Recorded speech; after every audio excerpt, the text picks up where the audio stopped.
The Survivor Specialist Film Will are back with our episode number 8 recap of Survivor 49.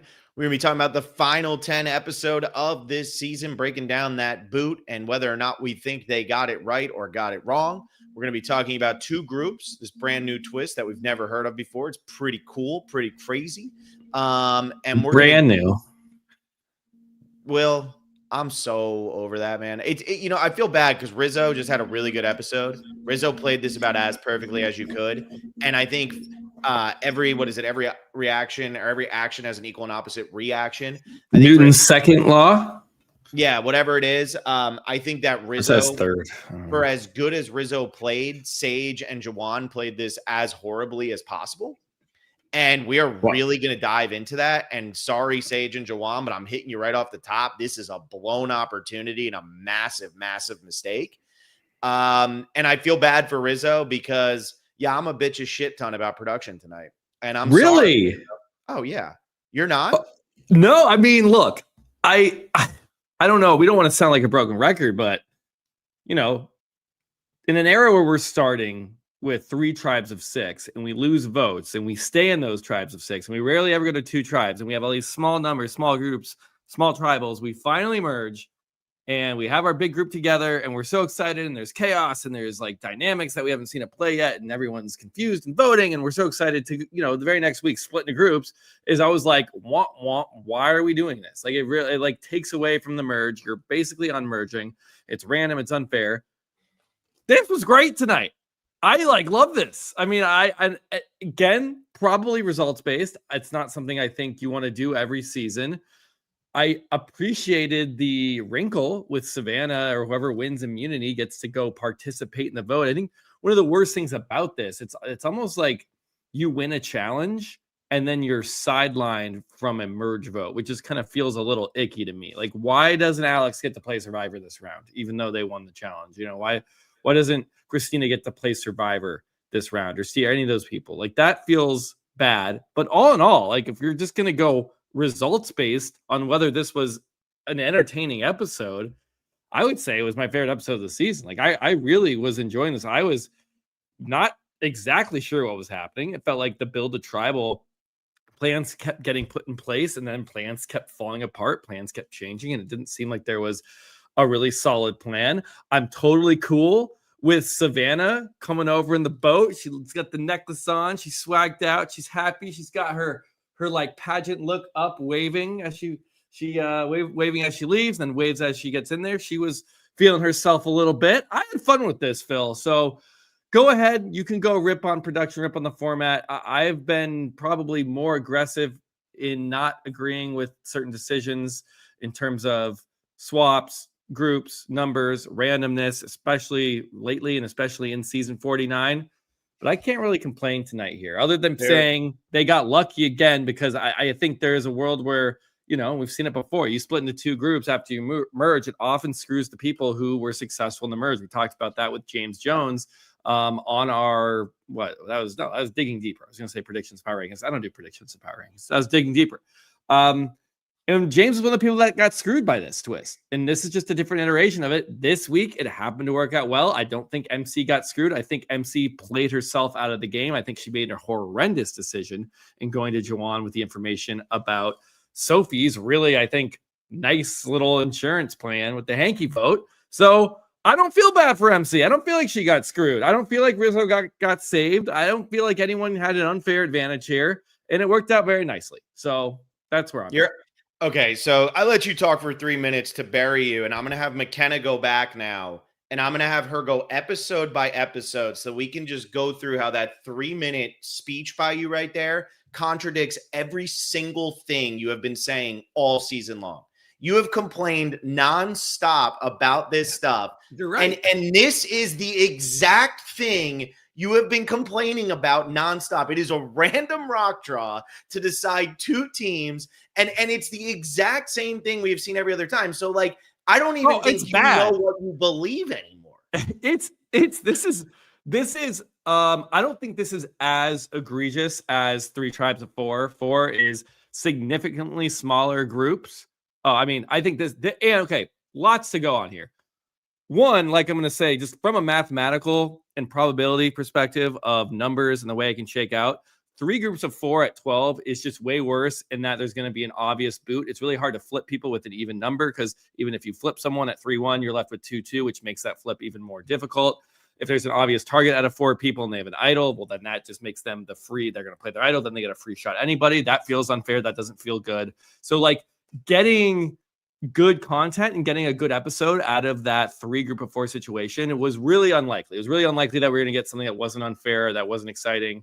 Or that was like actually a good quality vote. And we kind of got it with Sage versus Shannon in that boot. That was the best case scenario, but it opened yourself up to a lot of risk. And I was really against that. Here, I like this here for a few reasons. One, the players have seen the new era before and they know this is on the table. So when you merge, and they merged last episode, this is part of the new era format. 3 tribes of 4 after swapping once already is not on the table, and you're really rolling dice being random. Here, when you go into a merge and you get numbers, you know that very likely the next round or at some point at final 10, final 11, final 12, whatever, depending on when they merge, that this is now kind of how the new era goes. So I don't feel as bad. This is not a shock. This isn't like a big change. Also, what I liked about this is we split into 5, and then they know someone from that winning group is going to go participate in the tribal council, and that will add a 6th person. And now you at least have 6 people voting, which is better than 4, way leagues better than 4.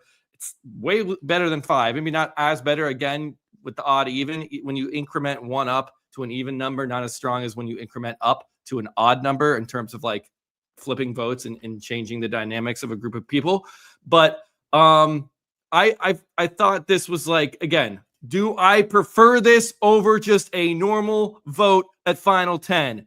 No. Have I ever said that? No. That sounds like what you're arguing right now, because that's what I'm complaining about. That's what I want to complain about. I've listened to you talk for 6 minutes. I am saying that this is not as egregiously bad, and it actually whereas the 3 tribes of 4 gave us like a Shannon versus Shannon you thing. Complained about the 2 tribes of 7 because it was a random rock draw and everything, and that's what we got here. And you said, "Oh, well, that's because they could have done it better. They could have made it a 3-3-1 on both tribes," and that's fair. Right. Well, but I wasn't against. This is just as bad. It's a random rock draw for people on opposite sides of alliances, and good things and bad things are going to happen. This is exactly what happened at the other things. And just because you always say it can't be results based, and this is literally I said I'm probably being results based, and that I enjoyed the results of the twist this episode. The 7-7 tribe swap, I was totally fine that it happened, and I'm fine that it's somewhat random, but I think they really flubbed an opportunity. There's a really obvious correct way to go about that to make it, to produce a better, more entertaining result. Producing a 3-3-1 split on both tribes, which is within your rules as a producer, would have been way more dramatic and would have been better for the next 2 or 3 pre-merge episodes that we got. And it was such an obvious decision that they totally they punted on, and they really messed that one up. Here, again, they do this like every season, so we shouldn't be shocked. Okay, they're going to draw. I hate drawing rocks. I think if they're going to do this, they should draft, and we should see the schoolyard pick. Or guess what? Don't do this at all. But I can sit here and say that I actually was very entertained by the result that we got, even though I don't think this is like the smartest way to have a format for a Survivor season. I don't think I ever said that. All right, you go. All right. Do I get to go now? Yeah. I mean, look, look, I let you talk there because I kind of get what you're saying, but again, you could go work for like ESPN on First Take or something, because you'd say one thing one Sunday and the next Sunday you're saying the exact opposite, and nobody's ever going to call you on it. But I'm here to call you on it because I'm not getting paid a stupid amount of money to just agree with you and not make confrontation on ESPN. Here's the thing. This is what pisses me off. What did they do last week, Will? I know I'm supposed to go on my rant here, but I have to ask you a question. What did they do last week? We merged. Thank you. We merged. Okay. We merged. We merged. And we had a merge vote. And it was pretty damn epic. I hate that Nate went home. We didn't even spend any time talking about Nate last week because the rest of the episode was pretty damn exciting. There was so much good going on there. This episode, look, I will say this because everybody's going to be like, Phil hated it. I liked this episode. Me too. I did. But let me get to my point here. I like this episode. I liked what Rizzo did. I think Rizzo and Savannah played this well. I think Jawan and Sage needed to have the killer instinct here, and I'll get into that more later. I don't think MC got screwed at all. I don't think Sophie got screwed at all. I don't think Rizzo got saved by production. That's not what I'm saying. Okay, I think that if you were going to go the way that this vote should have gone, it should have been a 4-2 pile on Rizzo, and Rizzo should be sitting on the jury bench right next to Nate right now because he didn't play his idol because he took the risk. And good on Rizzo for taking a risk that Juwan and Sage were too scared to take, because I think it's going to end up costing Juwan and Sage the game. But here's my problem with everything. They merged. We are merged. We are at Final 10. There are enough advantages and twists in the game that you can have people on the bottom still overcome. You split into 2 groups of 5, and we sit here and get gaslit by Jeff for like 10 minutes, acting as if we've never seen this before, and this is some new prospect and some new different thing. 2 groups of 5, Jeff, which he kept using the word group, and he was dude, he explained it so well. I've never seen somebody explain something as well as Jeff explained this, because he said 2 groups of 5. If you win, you don't go to tribal. If you lose, you go to tribal. 2 groups of 5. Let me make sure everybody has this. 2 groups of 5. If you win, you go to tribal. Or if you win, you don't go to tribal. If you lose, you do go to tribal. Do you all understand this? And you know why Jeff was so good at explaining that? Because it is literally what Survivor is in the pre-merge that he just told us does not matter. This is a tribe swap. But he kept calling it 2 groups as if it's something different. It's a tribe swap. Jeff, you hate Survivor One World. You know it's a dog shit season. You just had One World on your season for 3 days, because that's what it was. We watched a bunch of people play on the same island at Final 11, and then we watched a tribe swap. That's all it was. And I think what annoys me is the way this is being presented to us, right? There's a song called Stop Listening to the Shit That They're Feeding You. It's like, as I'm sitting here, I feel like I'm being fed spoonfuls of shit, because it's just like, no, this is a tribe swap. Stop trying to make it seem like this is something different than what it is. So again, I'm going to get into the gameplay. I'm going to talk plenty about it, because I think the gameplay by Rizzo tonight was absolutely excellent. I think the gameplay on the other side was bad, and we have to get to that. We have to dive in. I've been saying Juwan could win this game for a long time, and I think he just put the nail in his coffin, and somebody's just got to take one little swing, and he's buried. He's done. But I am tired of us acting like we are reinventing the wheel, when at the end of the day, it's the same shit all the time. And stop just by saying, oh, we're going to call it something different. That means it's different. No, it's the same shit every time. If you're going to merge and let the players play. Because I'm impressed with Rizzo. I am. I'm impressed with what he did tonight. But I agree with you. Why don't Alex and Steven and Sophie get to have a say in what happened in this vote tonight? They deserve to have a say. They made the merge. They were told they merged. When you de-merge, you are not merge. You are doing tribes. You're not doing groups. You are doing tribes. And that's all it is. And I just am tired of it. I think it's stupid. And I think that that's the kind of stuff that just irritates me at this point, because it's just the same shit over and over again. And we're trying to act like it's something different all the time. This is dumb. It is dumb. It is dumb. It is dumb. And they got incredibly lucky that they did have a player like Rizzo sitting there who could make this move happen and could make all of this work out. Because if he doesn't make this work and Rizzo goes home here because he does get duped, okay, we can say, wow, that was good gameplay by the others. Rizzo should have never been in the position anyway. So that's it. I don't care. The chat probably disagrees with me wholeheartedly. I don't know. I was on a rant. I'm looking at myself. I can't even look at Will because I don't know if he's rolling his eyes, nodding his head. I don't want to know. I'm with you. Like, for the most part, I just think, what it's like, maybe at this point we live with it. And now that we had at least I think it's easier to go on these rants and be like, these production decisions make no sense and they're dumb and we hate them. They're easier to do when the episode is boring and the episode's bad. But when we get a good episode, it's like hard for me to be like, all right, now I'm going to plant my feet down and stand here and die on this hill. When it's like, look, we can break it down all we want. We talked a lot about this season. It's like a lot of this stuff doesn't make sense. A lot of this stuff opens you up to really unfair and bad boots. And so when we get something that is entertaining and that I do enjoy, it's like, well, we've already really kind of beaten that dead horse. I don't need to keep hammering.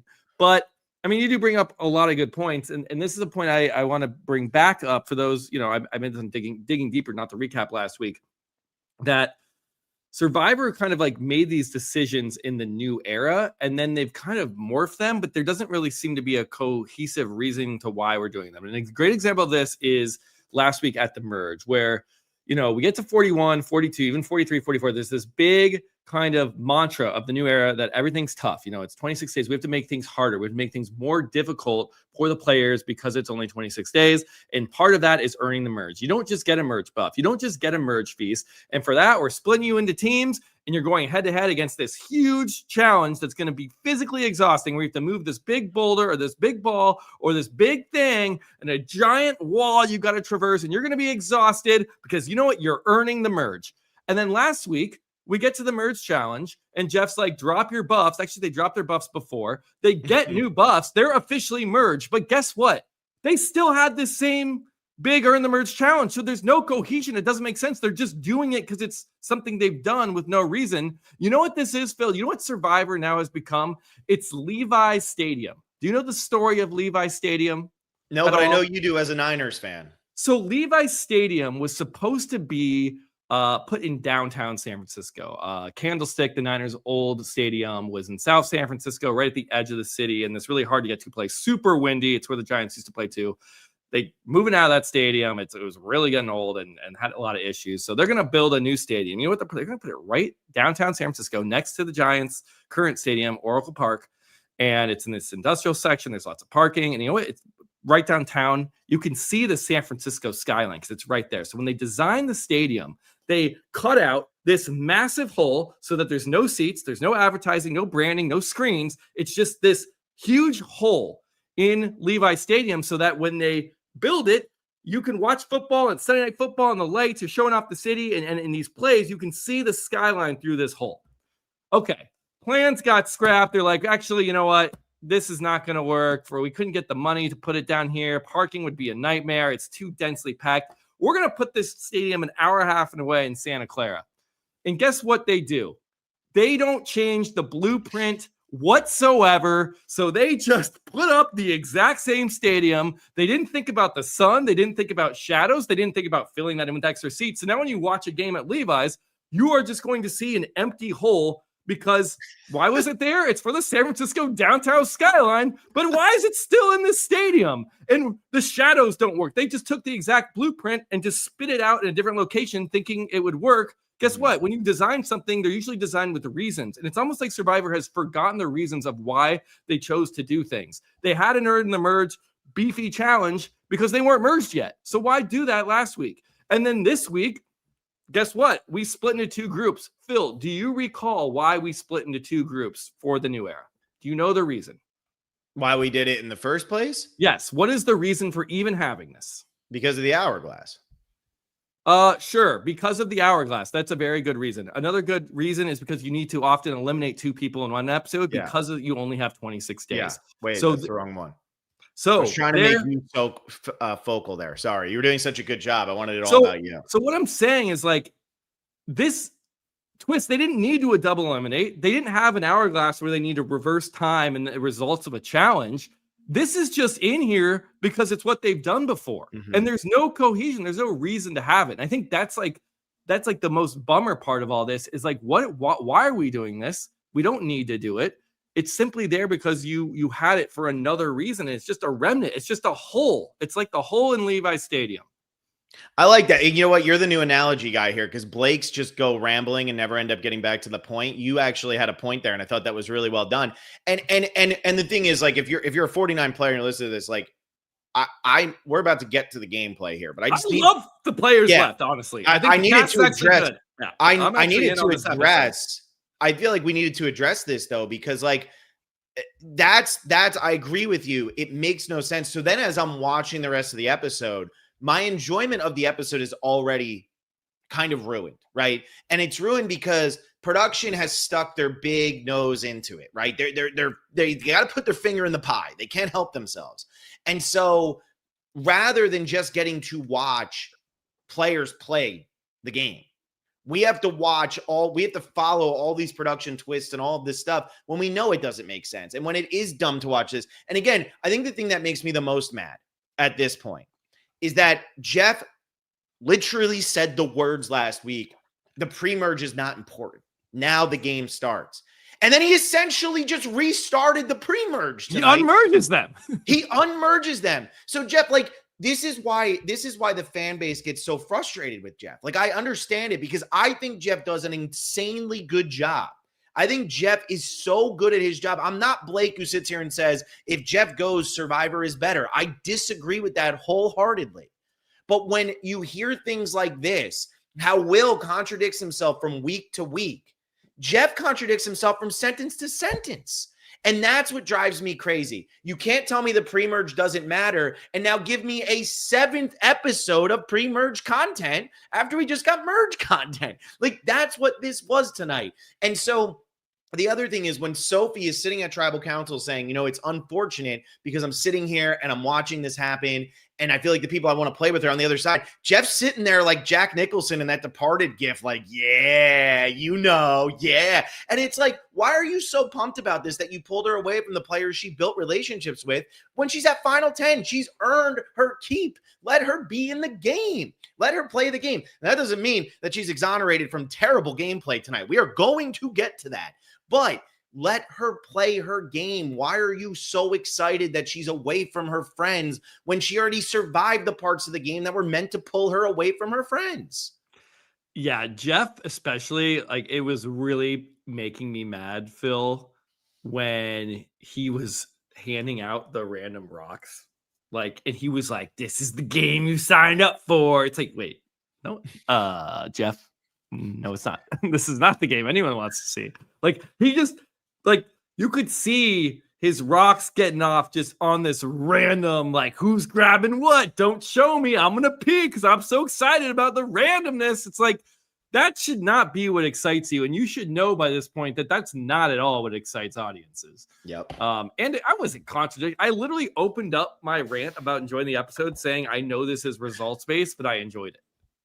I just have to give you a hard time because you're so anti being results based at all. Like, anytime I say something that's again, I don't know. I feel like I just get such a rap, and we often do on this podcast, Phil, of just being like, wow, you guys are so negative. And I think half the people love us ripping into the show, and half the people are like, all right, we get it. Stop being a dead horse. Let's actually talk about the episode. So it's like, I mean, we can't make everybody happy, but yeah, we never will. That's why I don't even look. We can agree this. We can agree the format. Like, the format here is broken. Yeah. It sucks, but like, I can also say, like, I thought tonight was good and I enjoyed it. Yeah, and here's what I'll say. Right, like, I've said this through everything. People were saying that I sound like I'm talking about AU versus the world again with the amount that I'm complaining. I'm going to give you what I authentically feel about the shows. Okay, like, if I think it's dumb, I'm going to tell you it's dumb. I don't care if I get social media clout because I say the right thing, right? I'm not looking for some support here. Like, if I don't like it, I'm going to tell you that I don't like it. That's it. Like, I'm so happy I have this microphone because tonight it was nice to watch my favorite show ever and know that I was going to go bitch about the stuff that I really hated about this episode. I love that I get to do that. That's awesome. But I'm going to complain when I want to complain. Now, here's the other side of this. Juwan and Sage, you could not have played this any worse. And I need to take my shots here at Juwan and Sage because they might be my two favorite people on this season. Truly, they really might be. I've been defending Juwan so much, I feel like he's my son or my little brother at this point. And then I have Sage over here, who I thought was one of the worst casting choices of all time. And suddenly, she is the most, normal person that I've ever seen. She is so rational and amazing. And I love them both. And here's the deal. You get into this situation, and you know that you can't be the Ricochet. And you know that you want Rizzo to go, and that Rizzo is going for MC, and that Savannah now being there, Savannah showing up on that island actually made it even easier that you should just pile them on because now you have a 4-2 advantage with Uli, and Savannah and Rizzo aren't going to both go with you or go against you. And they've already made that abundantly clear, and Rizzo was making that abundantly clear. And so they vote out MC instead of Rizzo. They let Rizzo keep his idol. Sage says, I think there's more to Savannah's advantage, but then doesn't do anything about that to try to weaken her, which would be taking out Rizzo. And nobody knows, but Sophie's over there with knowledge is power. This 2 opportunities that were absolutely whiffed on because last week they could have taken out Savannah instead of taking out Nate. I mean, Rizzo, good for you having absolute like stones. Yeah, you Dan Campbell sized wheelbarrow out there. But like, here we go. I don't think they could have played this any worse. And I understand that Juwan might be taken aback because Sophie said, I did throw your name out there and MC told him that. And he's like, oh crap, I can't trust him. But Sophie also knows that if the idol is played, she's the alternative because she just offered to be the alternative. So of course she's going to do what she can to make this happen. But the four of them needed to get together and say, it's got to be Rizzo. And if Rizzo plays the idol, Sophie, it's the same thing. You go home. And it's a huge missed opportunity that they didn't do that. Yeah, I'm surprised you're going at Sage and Jawan first, because I think the biggest misplay of the episode was from MC. But I guess we can talk through Sage and Jawan. Why do you think first. MC though? Why don't you can? Well, MC's move led to, I think, why Jawan and Sage went their route. So maybe that's more chronological, and you should go that way. Yeah. No, I just like Sophie offers herself up as the decoy boot, and then lets MC know, like, hey, like, Rizzo plays his idol, I'm gonna go home. So like, I'm gonna write Jawan's name down, and if Rizzo doesn't play his idol, Rizzo still goes home. So it's like you're still safe on splitting this vote. And MC goes, sure. And then it's almost like MC was playing for 3, 4, 5 votes down the line, maybe even playing for final tribal council and Jawan's jury vote at this point, like really going out of her way to be like, Jawan, I just want to gain your trust and be real with you. This is not the time for like jury management or like vote wrangling for future votes. Like, you are on a beach with 5 people. I don't think Savannah's there yet. So you're on a beach with 5 people. You don't have immunity. You know, your target has an idol. Like, this is not time to kind of like, you know, appease people's egos and be like, I just want to work with you. And I just want you to trust me.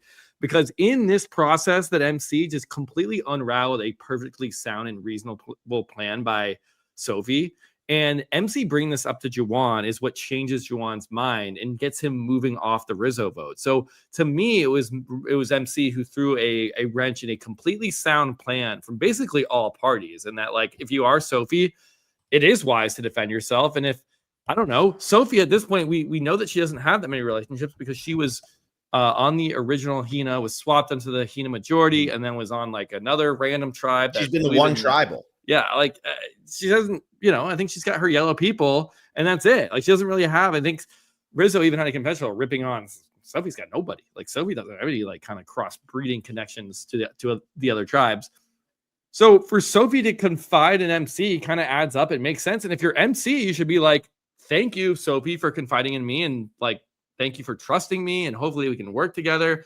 And for MC to just not only throw out this like ruin this plan of getting out somebody with an idol who isn't playing an idol, you're also just like burning Sophie. If you survive the vote, you're just throwing your ally under the bus. And I don't know, it's just terrible gameplay from NC. And then from that point on, I don't know. You can talk about Sage and Jawan and their decision. I think Jawan at that point was so spooked. He's like, man, if Rizzo goes home, like, or if Rizzo plays his idol, then like he's now thinking he's the next one to go. Which that, you know, anyone playing like that way is going to play a little more conservatively and maybe not take a shot at the person with the idol. You know, we saw Steven in a similar position last week where it's like, I don't want to target Rizzo. I don't want to target Savannah because that's another person who could have an idol, or Rizzo could play the idol on Savannah. So like, let's be safe and go, Nate, I'm the decoy vote. Like, let me just survive the night. And I think that's why it's also kind of a safe, like, I think this is also like why Rizzo might have felt good not playing it, but we can get into that later. Yeah, I agree with pretty much everything you just said. My biggest takeaway here, though, is the bold are rewarded, right? And right now, Rizzo is playing a bolder game than Jawan and Sage. And that's why Rizzo is in a better spot. He said tonight, I don't care if I'm 10th or 4th. I'm playing to win. And that's, I always make this comparison to JT, because JT with his Token Chains game was obviously one of the most impeccable games ever played.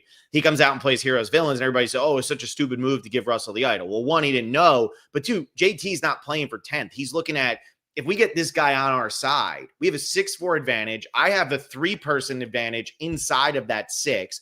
And then Russell's going to be the easy first person we get rid of. I have 3. I'm at final 3. I'm the first 2-time winner in Survivor history. Then he comes out for Game Changers.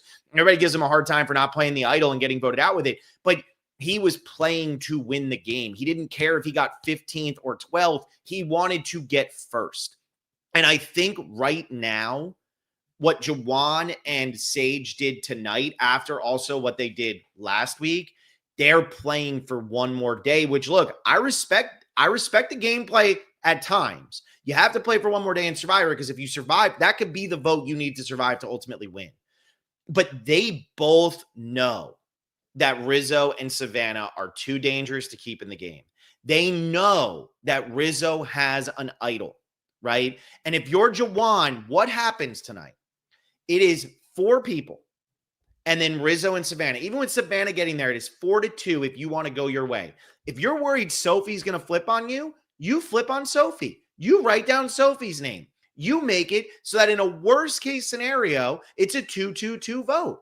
Or you vote that way, you throw the vote at Sophie, and it's a 3-2-1. And guess what? It's still Rizzo who goes home. You had to flush the idol tonight. Not flushing the idol tonight was brutal. And I get you got scared of MCs telling you the thing about Sophie. Sophie came back to you and you ultimately decided to keep Sophie anyway, despite the fact that she's the one who scared you because MC told you what she said. So you voted out the more trustworthy person to keep the person who was saying they were going to write your name down as the alternative, to keep the person you want out of the game and allow them to keep their idol.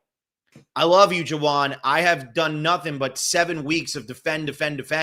This is the worst possible result for him, and it's not close. Yeah, I wonder. Yeah, I don't know if we got the full story on how it really went from Sophie to MC, because it was like, should we vote Rizzo? No. Should we? Okay, we should just vote. He might play his idol and it might bounce on one of us. Let's get Sophie and be safe. I'm not sure exactly when it went to MC, but Juwan and Sophie did have a conversation. Like Sophie came up, was like, yo, like, you know, I'm sorry, but I need to defend myself. You can understand that. I want to play the game. And I think maybe Jawan kind of respected Sophie as like, you know what? You are right. Like, it was going to be you if the idol gets played. So maybe you did want to defend yourself. And then they both start talking about MC, and this whole time, and Rizzo nailed it on the head. It was like, why was Sophie labeled as this huge challenger? I know she's performed amazingly in 2 challenges, the individual challenges, but if you're looking at the season holistically, like, MC has been a challenge beast the entire season. And like, you could still make an argument that MC is the one you got to be worried about from a challenge side. Hey, and maybe that came up. Maybe it was like, and then, you know, you also think MC is way more connected. And maybe Rizzo got into Juwan's head, because that was Rizzo's argument. Why are we going to get out Sophie when Sophie isn't that well connected to people on the other beach, the other tribe, Phil? Yeah, the group. It's a group. Yeah. Oh, the group. That's right. Yeah. That's right. And that, yeah, if Sophie is an easy boot for a lot of people and isn't that in a strong of alliance, then keep her around, use her as a number, and then vote out MC. So I know MC, I understand, is a target for a lot of reasons. Do I think it was the right move? No. Obviously, take the shot at Rizzo. Clearly, we saw Rizzo didn't play his idol, so we have that. You know, we get to see the results. Basically, we get to sit here after the fact. Results. Yeah, the results. That's right. Wow.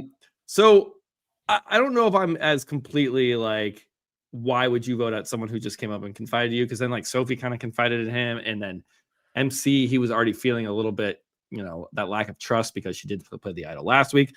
That's another terrible moment. MC playing the idol last week now looks even worse. Well, I mean, that's fine. If your biggest issue is Jawan's decision to vote MC over Sophie, I can maybe see that. But for me, the biggest blunder tonight was MC spilling the beans. Yeah, and I hear what you're saying there. For me, this is how it should have went, though. You're Jawan and Sage. You are controlling this vote. You're controlling it because Rizzo and Savannah have made it very clear that they are going to be going after MC or Sophie. And honestly, they're not in a position to work with MC and Sophie. They've never said anything that would make you think that they would work with MC and Sophie. And MC and Sophie haven't said anything that would make you think that they're going to work with Rizzo and Savannah. There's no relationship there, right? So if you're Sage and Jawan, this is your moment. Because if you go after Rizzo and he plays the idol, MC or Sophie goes home. If you go after Rizzo and he doesn't play the idol, Rizzo goes home. Savannah's mad. Who cares? She has an advantage. Maybe she takes it out on one of you later. But you got to play the game to keep moving forward and just say, we are in the power position. Instead, I think this is worst case scenario for both Jawan and Sage. And I get that they were a little sketched out by MC playing the idol. What's it going to take for me to get trust, all that. But at the end of the day, MC is not a dangerous player to win this game, right? At the end of the day, Rizzo is. Because Rizzo has an idol, Rizzo's well-liked, Rizzo's able to let it roll off his back, as we saw today. He was totally fine with the fact that, yeah, Juwan, you're right. I would love to play with you. This is still good. He is believable in these moments. He's just a kid. He's just a boy. Leave him alone. And Rizzo said the smartest thing by far in tonight's episode. I thought it was so brilliant, and it wasn't in confessional. It was just to Savannah. I thought it was brilliant. He said to her, why would we vote out the person everybody already wants to vote out? Let's vote out the other person. And that's why it's MC who goes home, because they had the knowledge from Savannah. When Savannah came over, she said they're already all assuming that it's going to be Sophie who goes home. And Rizzo said, well, why would we give them what they're all assuming if they're already going to be willing to vote out Sophie? That's great. Now we get rid of MC. Sophie's just an easy target later. And he said that. I want to make sure he gets the credit for that, because he made that happen tonight. And that is more impressive to me than not playing the idol or anything else he did, because he realized not only that he didn't have to play the idol, but he knew exactly who the right person to target was. And I'll tell you what, I don't think that Sophie is in now some power position to go and make anything big happen. I think Sophie's still in a lot of trouble because she has no connections. Brilliantly done by Rizzo there. Yes, I do think it was brilliantly done. And not to knock his gameplay anyway, but maybe just to bring up, I'm very curious how much Savannah's advantage, or this idea of an advantage that she was given, was looming here at this beach. We heard Sage mention it in a confessional, like, who knows what advantage Savannah has that you come over with something. And I just feel that I mean, look, you're talking, there's only 5 people there. There's not a lot to talk about. Savannah gets there. You're kind of already nervous about Rizzo's advantage.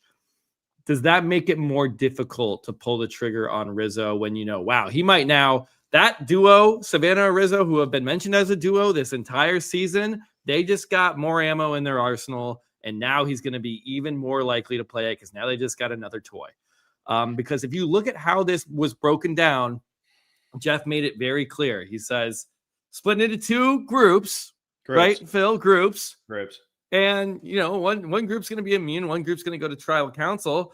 The winner overall is going to win an advantage.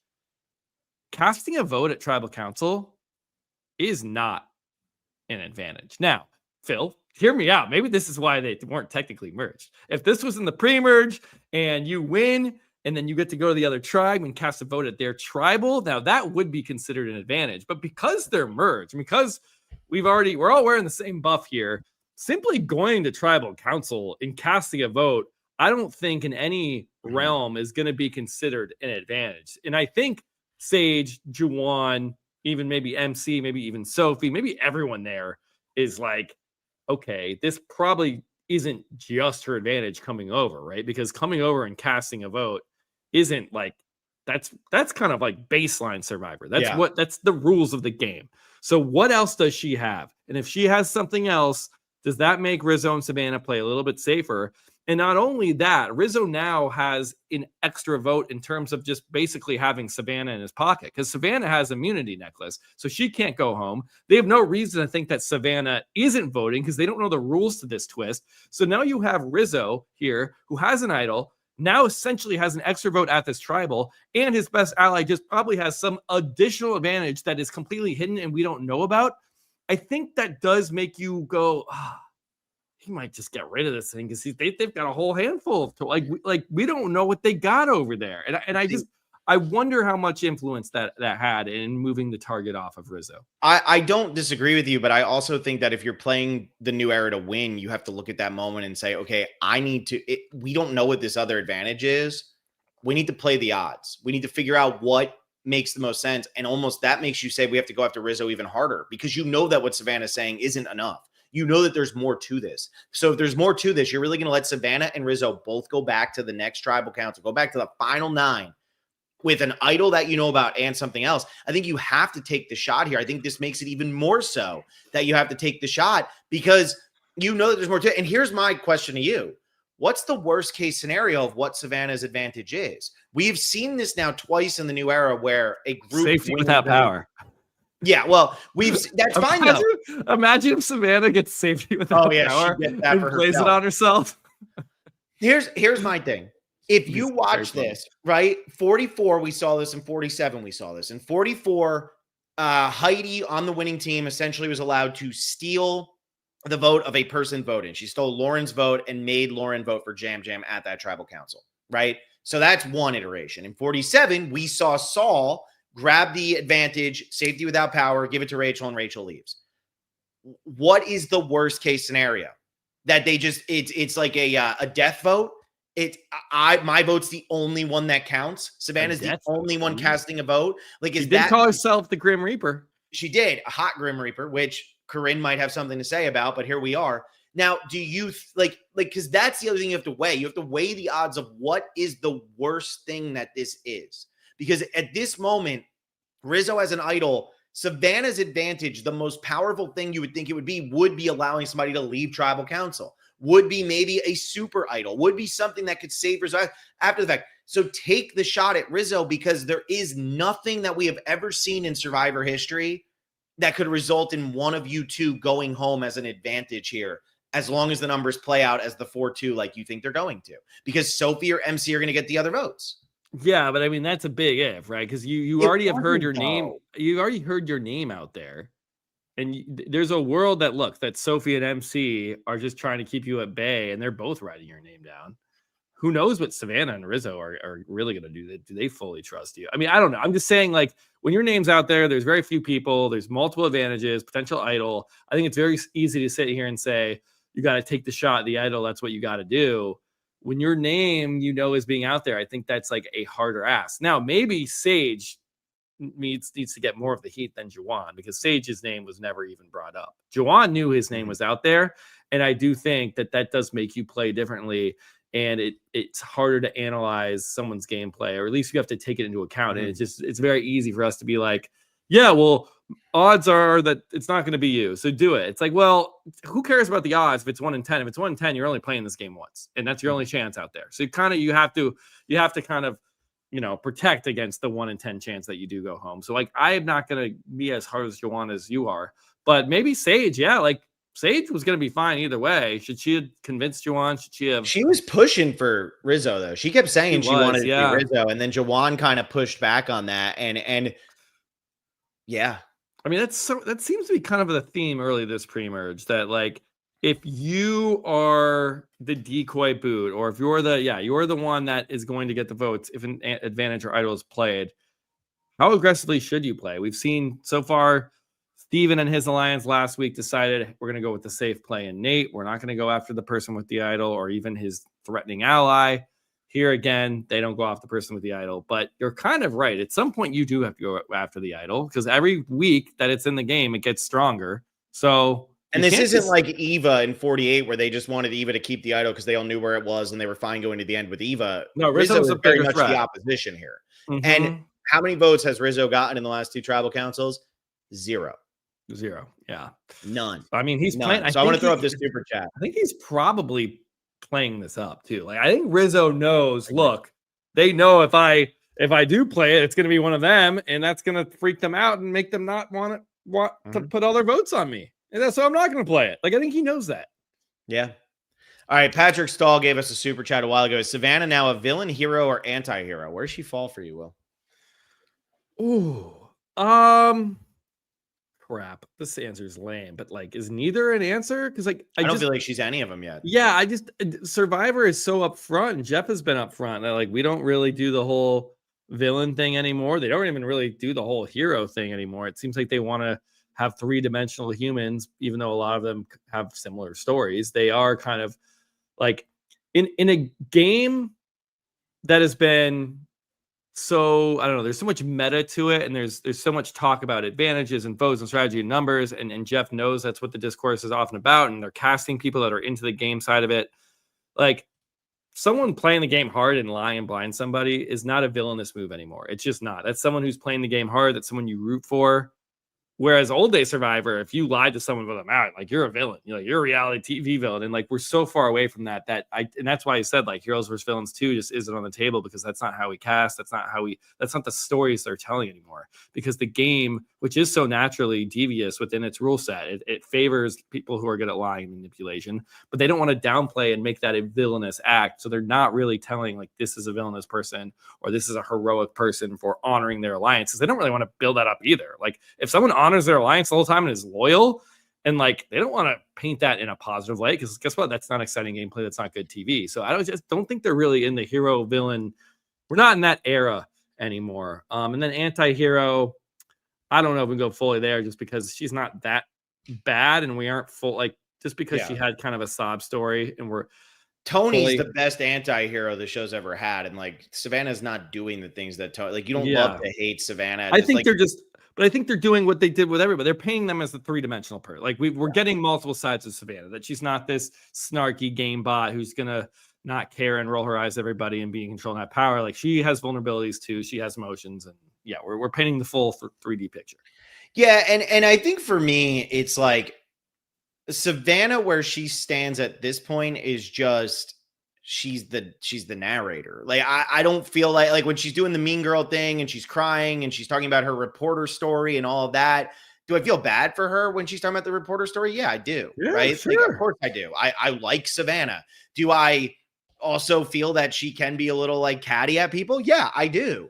But when I sit here and I watch Savannah play, I think you're right. They're trying so hard to make the characters three-dimensional.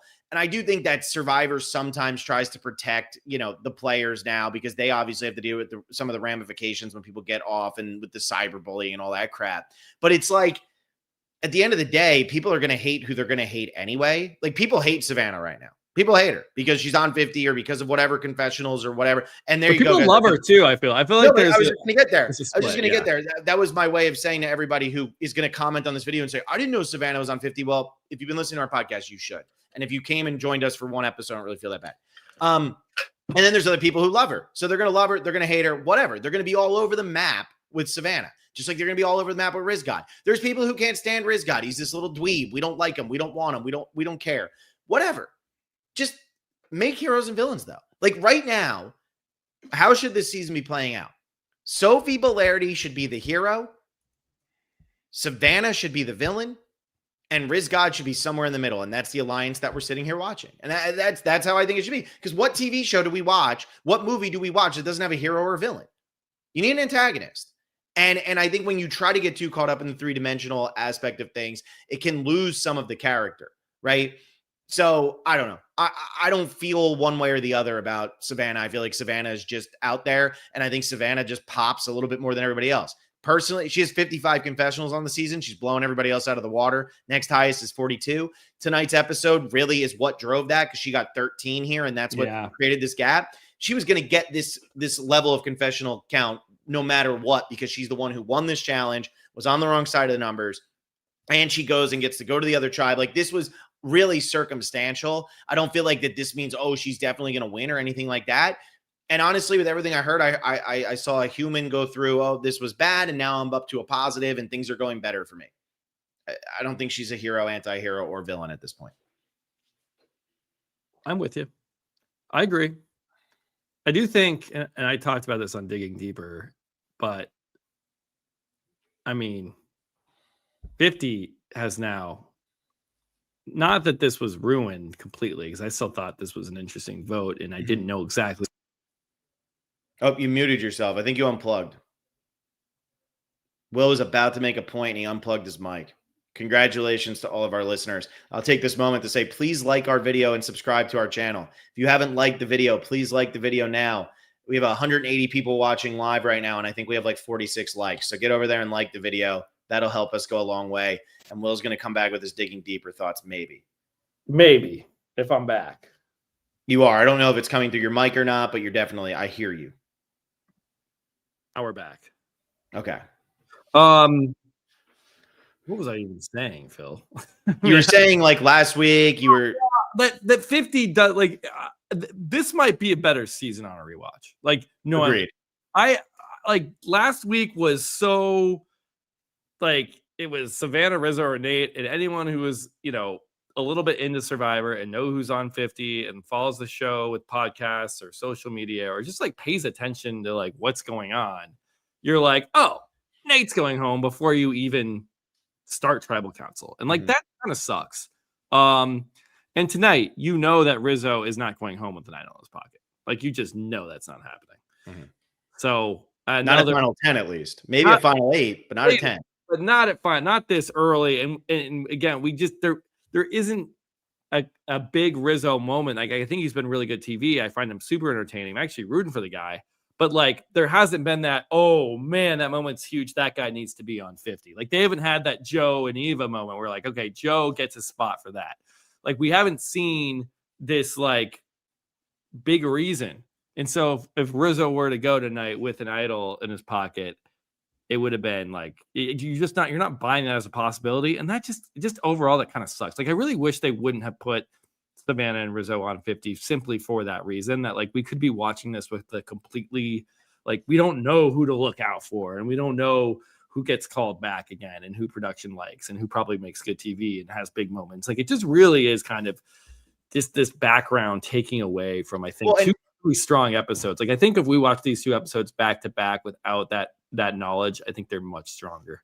Agreed. And I thought last week's episode was great. I thought the previous 3 episodes were amazing. I thought tonight's, again, my production complaints really ruined my enjoyment of this episode. But I thought once we actually got to the vote and everything like that, it was good. I do agree with you, though.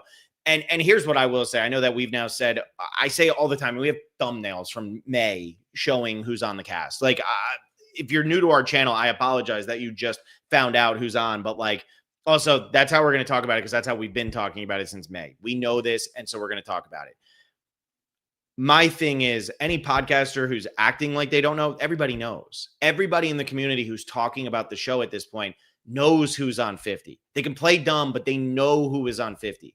So it is impacting the way we're all talking about the show and the way we're all watching the show. It's just a fact. And so I agree with you. Tonight, when I'm watching this happen, I'm saying, well, Rizzo can't go.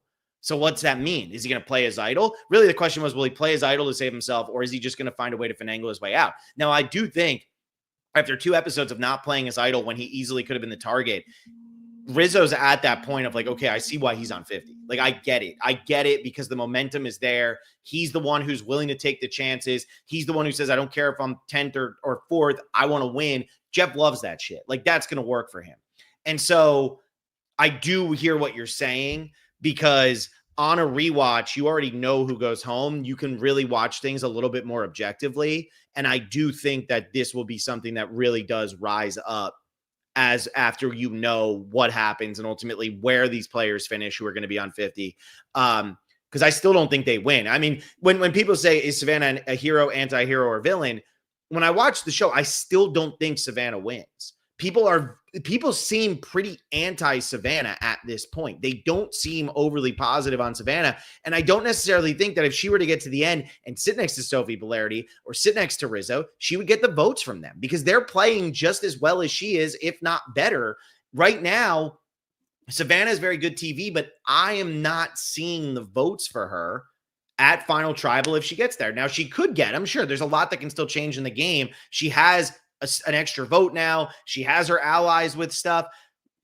But ultimately, I still think that she would lose to Rizzo or Sophie Bolardi at this point. Yeah, no, I still think there's quite a few people that can win. Like, really? I think the winner, and maybe some people don't have big enough edits, but we still have a lot of time left on this season. Mm-hmm. So let's talk about. I'm open, Phil. And speaking of not big edits, let's talk about Christina with her idol here. So we 53 minutes in, that happened really early on. Christina is one of the few people I don't think can win. So with Christina and Sophie, it's Sophie. Yeah. But here's the thing with Christina. So she says, "I'm so happy I found this with Alex and Steven. I think it was Steven. And she finds it with Alex, and Alex is kind of frustrated by it. Alex's closest ally that's not in his alliance, and now he's going to feel maybe he needs to go a different way because of MC going home, is Sophie Bolardi. And what does Sophie Bolardi have? Knowledge is power. I mean, is the writing on the wall that Sophie Bolardi is stealing Christina's idol before the season is over? I hadn't put that connection together because I've been thinking mostly about the people that were participating in the vote. But that is a very nice prediction, Phil. I quite like that. especially because Sophie Bolardi is in an alliance with Rizzo, and that's where one of the idols is. So it's like that's not very likely that Sophie steals one of her allies' idols. Could happen, but you kind of need another idol to be stolen here if it does ever come into play. And that makes a lot of sense, especially because Alex was like, he had a very specific line about I can use this information to help me in the game. I can tell people, I think he maybe even said like the knowledge of Christina's idol will help me in the game. So that might be some foreshadowing there. Nice job, Phil. Yeah, I really feel like there's something to this. I really do. And I feel like, especially with how small Christina's edit has been this season, I feel like her being the one to find this idol and be so happy I finally have something just feels so clear that it's going to get to Sophie at some point. This cast is talking. They're all letting the bean spill. And she's talking. This. Well, not anymore, but she was blabbering. But then think about this. Sophie steals that idol from Christina. Now Sophie Bolardi has an idol. Rizzo has an idol. Savannah has an extra vote, and we're at final 9.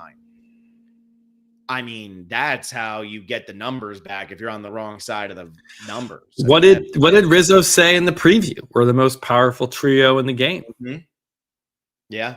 Which is kind of where you want to be. I mean, that's where the power is concentrated, especially because the stories and edits of the quote unquote majority, like the rest of the other 7 people, it's not like they're all super tight, like together as one. Yeah. The other 3, and James was saying that last week, that having a tight 3, even if you're the minority, is still, you're in a better spot than even if you're in like a big 7 or something. Yeah. Yeah. And so true. How do you feel about Steven's chances? Not super high, but I wouldn't rule him. I wouldn't like eliminate him from winner. I think we're seeing enough of Steven. I think he's like the only one on yellow we really ever talked to initially. And you look at the rest of that yellow tribe, Matt and Jason gone, sniped by a tribe swap that should have been produced better. MC out tonight. She kind of played herself out of the game a little bit. She didn't have an idol because she wasted it last week. And the other 2 people in yellow, I just said, like Christina and Sophie, are 2 of the only people I think can't win this game. So if like Steven is kind of carrying the torch for Hina here. Yeah, I still think Steven has a shot. I do too. I wouldn't like put him as front runner, but I wouldn't eliminate him. Like I wouldn't like there's totally a story here where he does rise to the top and win, because we've checked in with him, I feel like every episode. How's your confessional theory going? Is that holding strong? Christina and Sophie are the only 2 without a confessional in every episode. Well, there you go. It doesn't get much easier than that. And MC had the really slow start, 1-2-4-1, and then 7-1, 7. But she's gone. We don't have to worry about it. And like it was pretty obvious early on. If you're watching these episodes, you're going, she had 1 and then 2 confessionals. That's not a lot. Steven started off at the 5. They wanted us to pay attention to Steven in episode 1, despite the fact that we didn't need to pay attention to him. Yeah. I'm willing to see a Steve. I think it could happen. And he had a lot tonight about feeling like a good spot and everything. So I feel like Steven's got a bit of an underdog story potentially. Yeah, and I know Alex, I mentioned him on Digging Deeper last week, and James and you both said like, no, we just haven't seen enough of him. But he's someone where, again, I made the same point. It's like since his time on the Disaster Tribe, whatever the Kele, whatever the Blue Tribe was, like he literally didn't go to tribal council until the merge last week. And we did hear how he is separating from Sophie and not filling her in and playing both sides. And here tonight, we do get this, all of the idol POV is basically his. Like we hear more about the idol from Alex than we do from Christina, the one who found it. So that's got to say something. And then again, another vote where Alex isn't present. And so you don't really need to be hearing from him. So I wouldn't rule him out either. Yeah. And that's where Sophie Bolardi tonight had a season low, or no, she had a 1 earlier this season, but she only had 2 confessionals tonight. What did she have to do though? Like Sophie Bolardi, she wasn't involved. Because they split the tribes again. This is essentially, you have to look at this, even though this is final 10, you have to look at this as if there's a winning tribe and a losing tribe, and you didn't hear from the losing tribe because there was. Or you didn't because that's how it was. That you don't have to imagine, like that's what happened. Yeah. It's It's still a good end game. And that's where I felt bad. And I had to preface that tonight with, I do feel bad for the players. And I feel bad for Rizzo, who played a really good game here, because I had to bitch about production early. It just feels like it's in the way. It's in the way. And I still think we could have had a great episode tonight without it being what it was. And that's what I think frustrates me. It's so convoluted. And I know you sit here and we talked about this. We didn't really talk too much about it, but you mentioned it, where Savannah now is getting the idol and she gets to go to the other tribe and she has to do whatever. Imagine, and Jeff says this is made for younger people, but imagine if you're like 60 years old watching this right now, you're going, what the hell are we doing? Like, I want to tune in so I can call my grandson tomorrow and have a conversation with him about, wasn't Survivor so much fun? And now I don't even know what to talk to him about, because there's just too many moving parts. Like, I think they try to get away from simple sometimes just for the sake of getting away from simple. And like you said, make the blueprint what the blueprint is, because it fits with where you're building it. Don't just make it the blueprint because whatever. And so those shadows at Levi Stadium don't make any sense. Yeah. Because they didn't think about where they were putting, they didn't reevaluate the plan after they made significant changes. Again, we're getting all these remnants of new era format that don't have a place. They don't have a place anymore. Yeah. Yeah. That's it. That's it. I mean, look, I feel like I'm still pretty posible on this season. I think we're in. I honestly, I really like the group of people we have remaining in the game. Like, I think if you look back on the season, we're gonna go, wait, that boot order was like super solid. It was. Like, I think that might be a big takeaway. And this is still, look, we're down to final 9. Feels like it's pretty up in the air. So yeah, we have a good dynamics. We have a good division. It feels like, is it a 6 versus 3, but 3 has all the trinkets. So I don't know. I feel like I'm in no more stupid production stuff. Just let them play now. They have enough advantages in the game. We don't need another split or 3 people are saved, 6 or not. Like, we don't need that. Just one person gets immunity. That's it. And we just have a normal post merge now. That's it. That's all I want. All right, Philly and Willie time. This is tough for me. Mine's easy. Mine's really tough just because I wish I could give it to MC, but I thought Sophie was gonna go, and then it would have been an easy MC for the Willie. But yeah, I think you gotta go. I mean, yours is Rizzo, right? Rizzo. I mean, Rizzo 100%. It's not close. He played this perfectly. He didn't have to use his idol. He made amends with the people he needed to make amends with, at least to survive one more vote. His closest ally told him what her real advantage was. He still has his idol. He got rid of somebody who was never going to work with him. He made the decision of who to get rid of so that they would purposefully have the massive shield type person still left in the game. Not even close. Rizzo dominates. Yeah. Should we give the Willie to production? That's Nick Snyder says Willie has to go to Jeff for unmerging the tribe. Oh, wow. I didn't even see that comment. Let's do that. Let's give it to Jeff tonight. Finally. It makes sense. Yeah. Enough of this splitting. Enough of this unmerged. We just merged.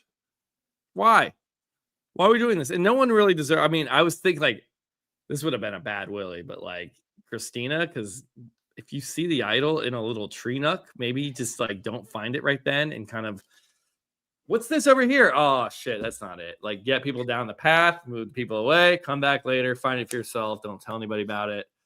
I'm not going to fault Christina for that. She found the idol. Good on her. Jeff, you get the Willie for so many poor production decisions this season. This wasn't my least favorite one, though, because I actually like the Savannah wins immunity goes over. So maybe it's not the best episode for Jeff to get the Willie, but it's long overdue. For him getting so excited at the random draw, that really angered me. Like, if anyone watches that back, you can see him like licking his lips about randomness. It's like, why does that get you off so much? Randomness. Yeah. That's not what anyone tunes in for. Yeah. Agreed. Cody Brayman, would you like an episode where they just go to tribal with no one having immunity? We saw this in Pearl Islands and they never did it again.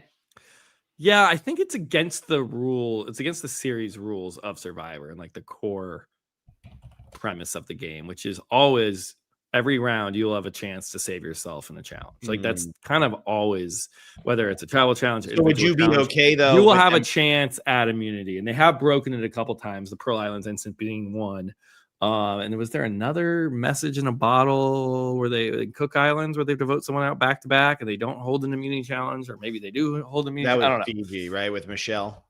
I think that was Cook Islands, right? Oh, you're right. Yeah, it was. I don't remember who it was. Yeah, but I do think the one where they actually broke the rule was in Pearl Islands, where they just didn't have a chance at immunity. No, they did have a chance. They competed against the jury.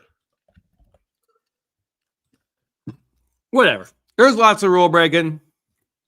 I don't know if I'd love to see that where no one has immunity. I mean, look, if Savannah didn't have immunity tonight, it's like Phil has said this entire podcast. It's just a tribe losing and going to tribal council. That's all it is. So that's all it is. I don't know. All right. I'm good with giving it to Jeff. Anyway, what else do we have here?